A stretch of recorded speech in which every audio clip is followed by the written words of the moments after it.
में से एक जगह पे जो कि रखा हुआ है, व्हाइट हाउस में रखा हुआ है शायद, चांद का एक है ना, एक उसको पूरा केस में रखा हुआ है। चलिए आगे बात करते हैं। मंगल पांडे की बर्थ एनिवर्सरी भी है दोस्तों, 19 जुलाई परसों के दिन 1827 के अंदर जो है यूपी के अंदर जो है मंगल पांडे का जन्म है जो कि हुआ था। मंगल पांडे दोस्तों हम लोग सभी जानते हैं, अगर आपने मंगल पांडे पिक्चर आमिर खान वाली, केतन मेहता वाली नहीं देखी है तो जरूर देखिएगा, जिंदगी में बहुत ही अच्छी पिक्चर है। मैंने भी देखी थी बंक मार के, आई गेस 9th क्लास थी वो 8, 9, 10th के अंदर जितनी भी मूवीज देखी थी उस टाइम पे सारी की सारी बंक करके देखी थी स्कूल से, जो कि नहीं करना चाहिए वैसे, लेकिन समझदारी होती नहीं थी इतनी।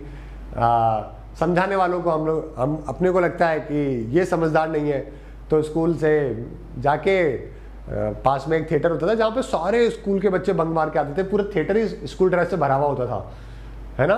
तो वहाँ पे पूरे स्कूल ड्रेस से थिएटर भरा हुआ था, उसी के अंदर सारे पिक्चर देखा करते थे। तो मंगल पांडे भी देखी हुई थी, बहुत ही अमेजिंग पिक्चर है। आमिर खान कह रहा है, आमिर खान तो कह रहा है अमेजिंग मूवीज में बात करें तो ओरिजिनली इतने लंबे बड़े बाल करे आमिर खान ने मूवी के लिए, है ना, मूछे ओरिजिनली करके, बहुत ही अमेजिंग पिक्चर है जो कि बनाई थी, देखिएगा बहुत सही है।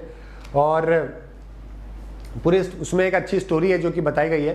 तो फर्स्ट वॉर ऑफ इंडिपेंडेंस, देखो भगत सिंह है, सुभाष चंद्र बोस है, बहुत सारे हमारे जो लीडर्स थे ना, इनको इंस्पिरेशन ही मंगल पांडे से मिली थी सबसे पहले, क्योंकि पहली बार जो देश की आज़ादी की जो बात करी गई थी वो मंगल पांडे के द्वारा करी गई थी। ब्रिटिशर्स हिल गए थे, मतलब इतना बड़ा इंपैक्ट था फर्स्ट वॉर ऑफ इंडिपेंडेंस का 1857 का, कि ब्रिटिशर्स को समझ आ गई कि एक तो इंटरनल मैटर में बोलना नहीं है, दूसरा जब ईस्ट इंडिया कंपनी जो थी उसको लौटना पड़ा, और क्राउन ने जो है यहाँ पे इंडिया में वापस ब्रिटेन ने जो है डायरेक्टली रूल करना स्टार्ट कर दिया था। वाइसरॉय जो है वो बन चुके थे, गवर्नर जनरल हटके। लास्ट जो गवर्नर जनरल थे वो कौन थे, जल्दी बताओ नाम। लास्ट गवर्नर जनरल और फर्स्ट वाइसरॉय दोनों एक ही है, 2-2 साल का दोनों का टाइम पीरियड था उसका, जल्दी बताओ। ठीक है, तो 29 मार्च 1857 को बैरकपुर के मिलिट्री कंटोनमेंट जो कि कलकत्ता के पास में है, वहां पे रिबेलियन जिसकी शुरुआत हुई थी, क्योंकि एनफील्ड राइफल जो दोस्तों मंगवाई गई थी ना, इसके अंदर काऊ और पिग दोनों के मीट से इसके कार्टिलेज जो कि बने हुए थे, जो कि हिंदू और मुस्लिम दोनों के लिए रिलीजन के खिलाफ थे। तो इस वजह से जो है इस मूवमेंट की शुरुआत रिलीजन की वजह से हुई, लेकिन बाद में मंगल पांडे का जो मैसेज था ना, वो मैसेज रिलीजन को लेकर नहीं था, मैसेज था देश की इंडिपेंडेंस को लेकर। वो तो कह रहे, और बगावत जो है वो पूरे देश में फैल चुकी थी, बहुत अच्छा मूवमेंट चलाया था, है ना। और उस टाइम पे ऐसा हो गया था कि 10 लाख तो भारतीय और 2 लाख ब्रिटिशर्स हैं। ब्रिटिशर्स में भी भारतीय सेना के लोग थे जो कि काफी बाद में इधर उधर आने भी लग गए थे बाकी जगह पे भी, लेकिन वो मूवमेंट सक्सेसफुल हो जाता। लेकिन एक आदमी को पहले से न्यूज पता लग गई, उसने ब्रिटिशर्स को बता दी। ब्रिटिशर्स ने क्या किया, इंग्लैंड से जो है वो बहुत बड़ी कंपनी है जो कि बुला ली। अगर उस मूवमेंट में वो आदमी अगर चीटिंग नहीं करता तो शायद 1857 में हमें आज़ादी मिल जाती और देश शायद 50 से 100 साल और आगे होता और हम लोग डेवलप होते, क्योंकि आज़ादी में हमें 100 साल 90 साल है जो कि बाद में और लग गए। ओके, चलिए, पूरा ब्रिटिश एम्पायर है जो कि उस टाइम पे हिल चुका था, और रिबेलियन है जो कि हुआ, और 8 अप्रैल 1857 को अरेस्ट हुए, और उसके बाद में एग्जीक्यूशन, फांसी है जो कि मंगल पांडे को दे दी गई। चलिए आगे बात करते हैं जो कि डेली के 5 वोकैबुलरीज को लेकर। ओमनीबस का मतलब होता है जब आप कई सारे ऑब्जेक्ट के साथ में एक साथ डील कर रहे होते हो, उसको हम लोग ओमनीबस कहते हैं। ओमनी कार के अंदर कई लोगों को एक साथ ओमनीबस कार्यक्रम में ले जाया गया, कई सारे कार्यक्रम में एक बार में ले जाया गया, तो पैनोरामिक आप इसको कह सकते हो। सबवर्सिव का मतलब होता है जो बहुत ही डिस्ट्रप्टिव होता है, सबवर्सिव, है ना। सबवे में बहुत सारे बर्गर खा लिए, क्या हो गया, सबवर्सिव हो गया, बहुत ही विनाशकारी हो गया, हालत खराब हो गई। ठीक है,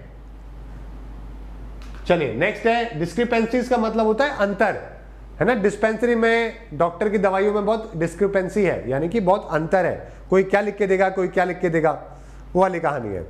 ठीक है, नेक्स्ट है सैपिंग। सैपिंग का मतलब होता है निर्बल बनना, है ना, कोई भी चीज जो बहुत ही कमजोर हो जाए उसको हम लोग सैपिंग कहते हैं।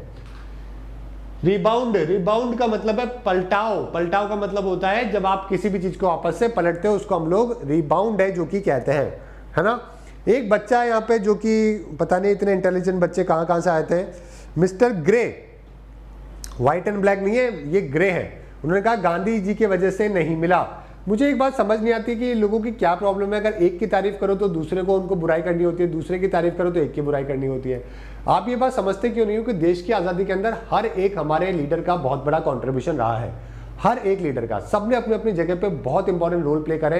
अदरवाइज इनमें से एक भी अगर आगे पीछे हो जाता ना तो हमारे देश की आज़ादी को 20 से 25 साल और लग जाते हैं। चाहे वो गांधी जी हो, सुभाष चंद्र बोस हो, भगत सिंह हो, सबका अपने अपने, देखो देश बहुत बड़ा था, प्रॉब्लम बहुत थी, हर किसी ने इंस्पायर किया, तब जाके देश को आज़ादी मिली।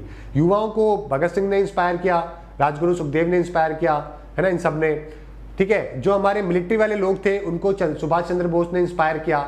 जो आम जनता थी, जो देश के नागरिक जो थे, उनको गांधी जी ने इंस्पायर किया, गांधी जी ने मोटिवेट किया, तब जाके लोग घर से बाहर निकले विदाउट सोशल मीडिया के।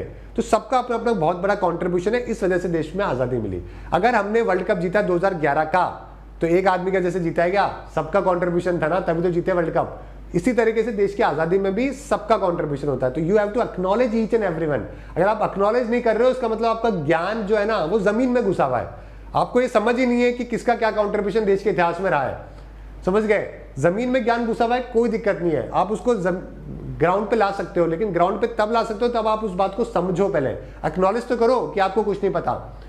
ठीक है, वो वाली बात, व्हाट्सएप यूनिवर्सिटी के स्टूडेंट मत बनो यार, बहुत डेंजरस है ये एक्सरसाइज, आपके लिए सबसे ज्यादा है, बाकी तो खैर दुनिया तो चल रही है, चलती रहेगी। चलिए ठीक है गाइज, जैसे कि मैंने आपको बताया, आप स्किल 24 के एप्लीकेशन डाउनलोड करके लास्ट 30 बच्चों का स्लॉट है जो कि बचा हुआ है, आप ज्वाइन कर सकते हैं इंग्लिश स्पीकिंग के कोर्सेज, और साथ में पर्सनैलिटी डेवलपमेंट, अगर आप जॉब कर रहे हो, करना चाहते हो, ये दोनों चीजें आप